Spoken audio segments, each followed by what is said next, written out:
Praise lord అందరికీ Bible reading in 6 months day 174 June 23 మొదటి భాగంగా పేతురు రాసిన మొదటి పత్రిక 3వ అధ్యాయం నుండి చదువుకుందాం. అటువలే స్త్రీలారా, మీరు మీ స్వపురుషులకు లోబడి ఉండుడి. అందువలన వారిలో ఎవరైనాను వాక్యమునకు అవిధేయులైతే వారు భయముతో కూడిన మీ పవిత్ర ప్రవర్తన చూచి వాక్యం లేకుండానే తమ భార్యల నడవడి వలన రాబట్టవచ్చును.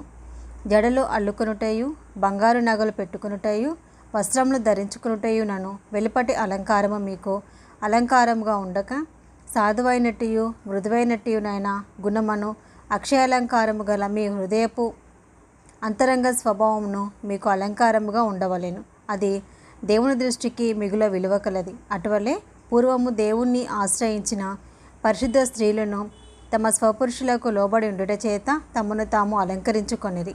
ఆ ప్రకారము శారా అబ్రహామును యజమానుడని పిలుచుచు అతనికి లోబడి ఉండెను. మీరును యోగ్యముగా నడుచుకొనుచు ఏ భయమునకు బెదరకై ఉన్న ఎడల ఆమెకు పిల్లలగుదురు. అటువలనే పురుషులారా, జీవమను కృపావరంలో మీ భార్యలే మీతో పాలివారై ఉన్నారని ఎరిగి ఎక్కువ బలహీనమైన ఘటమని భార్యను సన్మానించి మీ ప్రార్థనలకు అభ్యంతరము కలగకున్నట్లు జ్ఞానం చొప్పున వారితో కాపురం చేయుడి. తుదకు మీరందరూ ఏకమనస్కులై ఒకరి సుఖదుఖముల యందు ఒకరు పాలుపడి సహోదర ప్రేమ గల వారును కరుణాచిత్తులను వినయ మనస్కులునై ఉండుడి. ఆశీర్వాదమునకు వారసులవుటకు మీరు పిలువబడుతుంది. కానీ కీడుకు ప్రతి కీడైనను దూషణకు ప్రతి దూషణైనను చేయక దీవించుడి. జీవమును ప్రేమించి మంచి దినములు చూడగోరువాడు చెడ్డదాన్ని పలకకుండా తన నాలుకను, కపటపు మాటలు చెప్పకుండా తన పెదవులను కాచుకొనవలెను. అతడు కీడు నుండి తొలగి మేలు చేయవలెను. సమాధానమును వెతికి దాన్ని వెంటాడవలెను. ప్రభు కన్నులు నీతిమంతుల మీదను ఆయన చెవుల వారి ప్రార్థనల వైపునకు ఉన్నవి. కానీ ప్రభు ముఖము కీడు చేయి వారికి విరోధంగా ఉన్నది. మీరు మంచి విషయంలో ఆసక్తి గలవారైతే మీకు హాని చేయువాడెవడు? మీరు ఒకవేళ నీతి నిమిత్తము శ్రమపడినను మీరు ధన్యులే. వారి బెదింపునకు భయపడకుడి, కలవరపడకుడి. నిర్మలమైన మనసాక్షి కలిగిన వారే మీలో ఉన్న నిరీక్షణను గూర్చి మిమ్మును హేతువు అడుగు ప్రతివానికిని సాత్వికముతోనూ భయముతోనూ సమాధానము చెప్పుటకు ఎల్లప్పుడూ సిద్ధముగా ఉండి మీ హృదయముల యందు క్రీస్తును ప్రభువుగా ప్రతిష్ఠించుడి.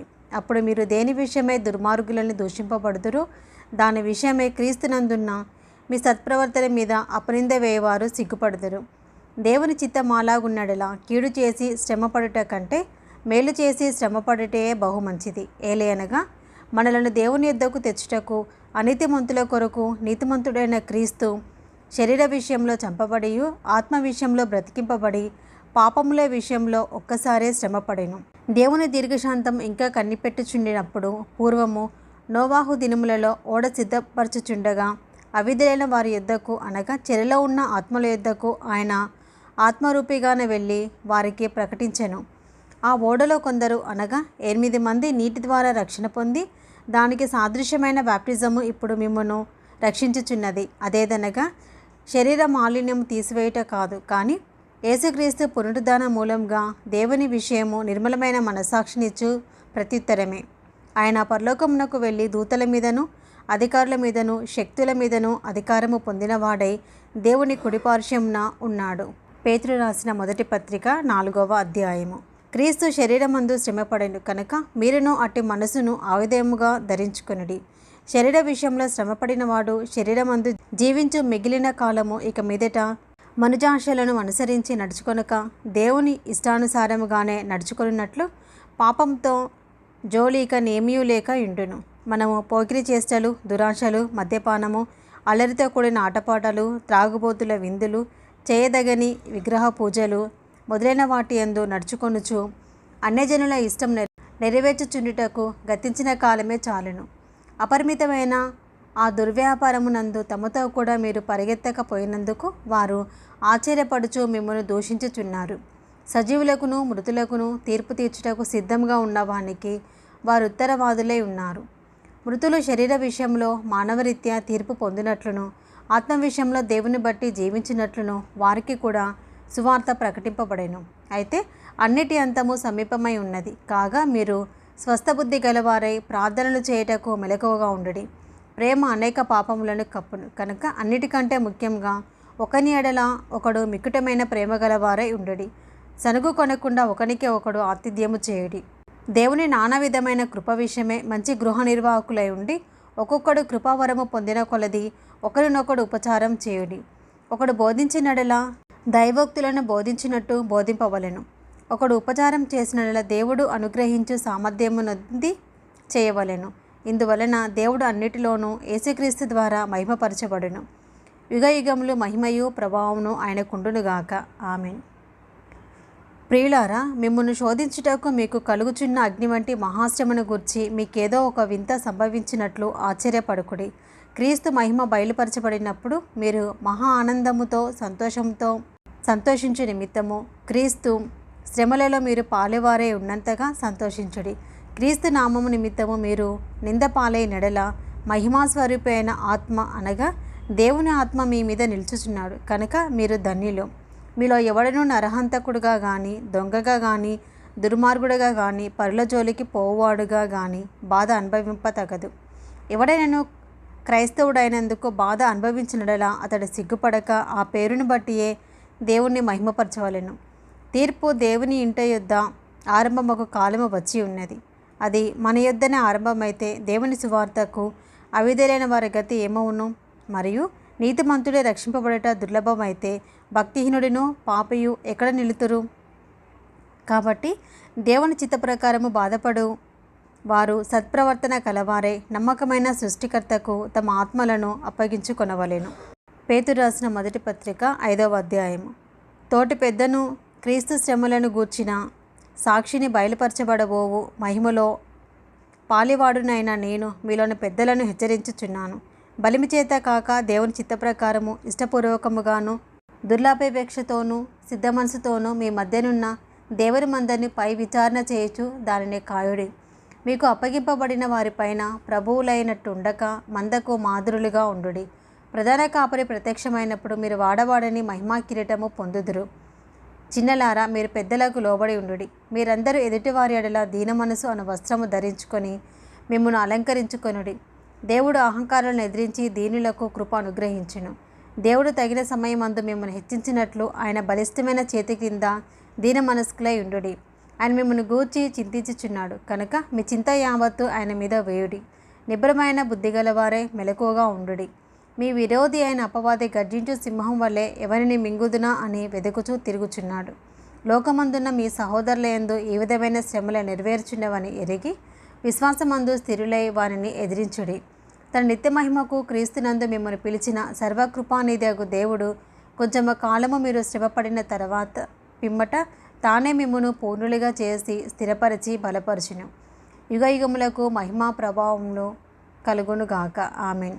మిమ్మును హెచ్చరించుచు ఇదే దేవుని సత్యమైన కృప అని సాక్ష్యము చెప్పుచు సంక్షేపముగా వ్రాసి మీకు నమ్మకమైన సహోదరుడని నేను ఇచ్చిన సిల్వాను చేత దీనిని పంపుచున్నాను.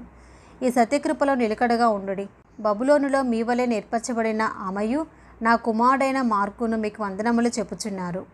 ప్రేమగల ముద్దుతో ఒకరినొకడు వందనములు చేయడి. క్రీస్తునందున్న మీకందరికీ సమాధానం కలుగునుగాక. ఆమెన్. పేతురు రాసిన 2వ పత్రిక 1వ అధ్యాయము. యేసుక్రీస్తు దాసుడును అపోస్తలుడునైన సీమోను పేతురు మన దేవుని యొక్కయు రక్షకుడైన యేసుక్రీస్తు ఒకేయు నీతిని బట్టి మా వల్లనే అమూల్యమైన విశ్వాసము పొందిన వారికి శుభమని చెప్పి వ్రాయినది. తన మహిమను బట్టియు గుణాతిశయమును బట్టియు మనలను పిలిచిన వాని గూర్చిన అనుభవ జ్ఞానము మూలముగా ఆయన దైవశక్తి జీవమునకును భక్తికిని కావలసిన వాటన్నిటినీ మనకు దయచేచున్నందున దేవుని గూర్చినట్టియు మన ప్రభువైన యేసుక్రీస్తును గూర్చినట్టియునైనా అనుభవ జ్ఞానము వలన మీకు కృపయు సమాధానమును విస్తరించునుగాక. ఆ మహిమ గుణాతిశయములను బట్టి ఆయన మనకు అమూల్యములు అత్యధికములునైన వాగ్దానములను అనుగ్రహించి ఉన్నాడు. దురాశను అనుసరించట వలన లోకమందున్న భ్రష్టత్వమును ఈ వాగ్దానముల మూలముగా మీరు తప్పించుకొని దేవస్వభావమునందు పాలివారగినట్లు వాటిని అనుగ్రహించెను. ఆ హేతువు చేతనే మీ మట్టుకు మీరు పూర్ణ జాగ్రత్త గలవారై మీ విశ్వాసమునందు సద్గుణమునందు జ్ఞానమునందు ఆశానిగ్రహమునందు సహనమునందు భక్తియందు సహోదర ప్రేమయందు దయను అమర్చుకొనుడి. ఇవి మీకు కలిగి విస్తరించినడెలా అవి మన ప్రభువైన యేసుక్రీస్తును గూర్చిన అనుభవ జ్ఞాన విషయంలో మిమ్మును సోమరులైనను నిష్ప్రయులైనను కాకుండా చేయును. ఇవి ఎవనికి లేకపోవునో వాడు తన పూర్వ పాపములకు శుద్ధి కలిగిన సంగతి మరచిపోయి గ్రుడ్డివాడును దూరదృష్టి లేనివాడు నగును. అందువలన సహోదరులారా, మీ పిలుపును ఏర్పాటును నిశ్చయం చేసుకున్నటకు మరి జాగ్రత్త పరుడి. మీరిట్టి క్రియలు చేయువారైతే ఎప్పుడునూ తొట్టిల్లరు. అలాగున మన ప్రభువును రక్షకుడైన యేసుక్రీస్తు యొక్క నిత్య రాజ్యంలో ప్రవేశం మీకు సమృద్ధిగా అనుగ్రహింపబడను. కాబట్టి మీరు ఈ సంగతులను తెలుసుకొని మీరు అంగీకరించిన సత్యమందు స్థిరపడి ఉండినను వీటిని గూర్చి ఎల్లప్పుడూ మీకు జ్ఞాపకం చేయుటకు సిద్ధముగా ఉన్నాను. మరియు మన ప్రభువైన యేసుక్రీస్తు నాకు సూచించిన ప్రకారము నా గుడారమును త్వరగా విడిచిపెట్టవలసి వచ్చునని ఎరిగి నేను ఈ గుడారంలో ఉన్నంతకాలము ఈ సంగతులను జ్ఞాపకం చేసి మిమ్మల్ని రేపుట న్యాయమని ఎంచుకొనుచున్నాను.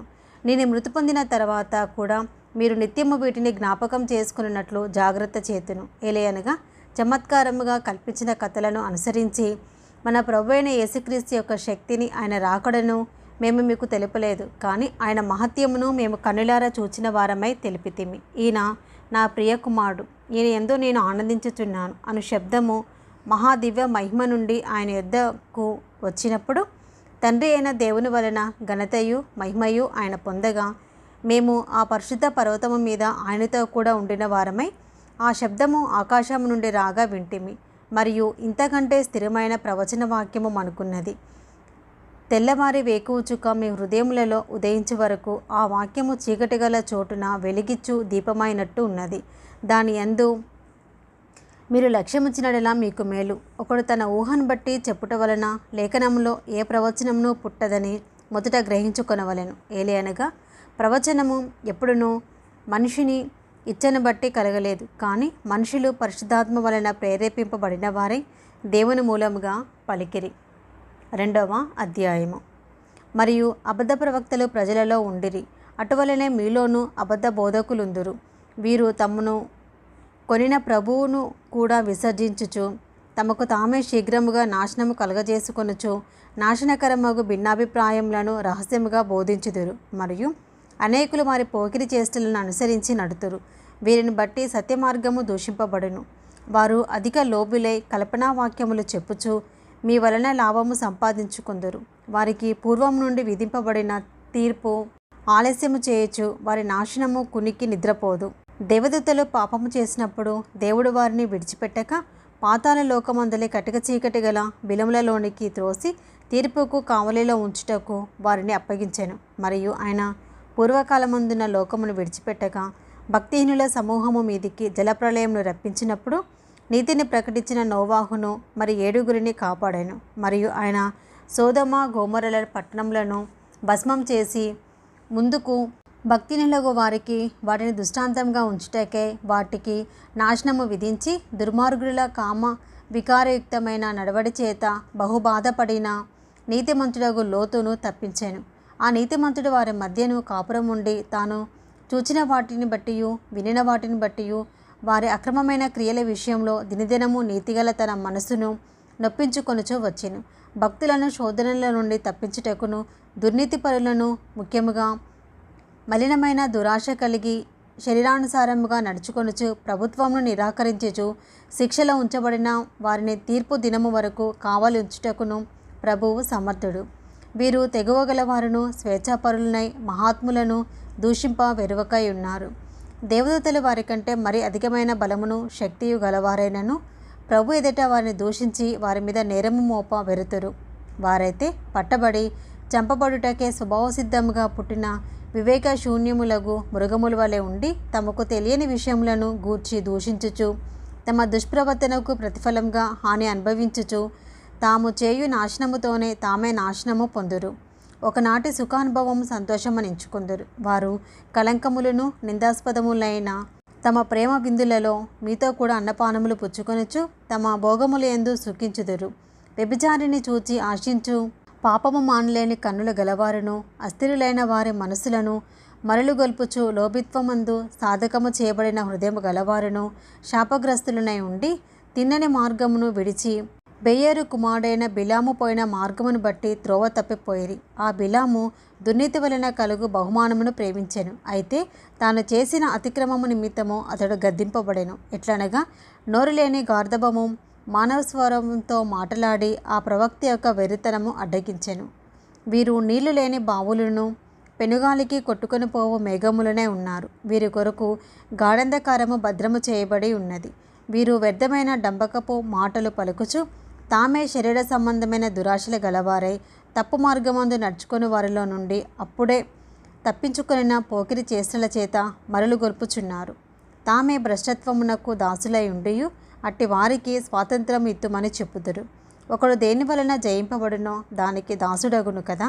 వారు ప్రభువును రక్షకుడునైన యేసుక్రీస్తు విషయమైన అనుభవ జ్ఞానం చేత ఈ లోక మాలిన్యములను తప్పించుకొనిన తర్వాత మరలా వాటిలో చిక్కుబడి వాటి చేత జయింపబడినెడల వారి కడవరి స్థితి మొదటి స్థితి కంటే మరి చెడ్డదగును. వారు నీతి మార్గమును అనుభవపూర్వకముగా తెలుసుకొని తమకు అప్పగింపబడిన పరిశుద్ధమైన ఆజ్ఞ నుండి తొలగిపోవుట కంటే ఆ మార్గము అనుభవపూర్వకముగా తెలియక ఉండుటయే వారికి మేలు. కుక్క తన వాంతికి తిరిగినట్టును కడుగబడిన పంది బురదలో దొర్లుటకు మళ్ళినట్టును అను నిజమైన సామెత చొప్పున వీరికి సంభవించెను. ఇది ఈరోజు మొదటి భాగం అండి. Praise the lord.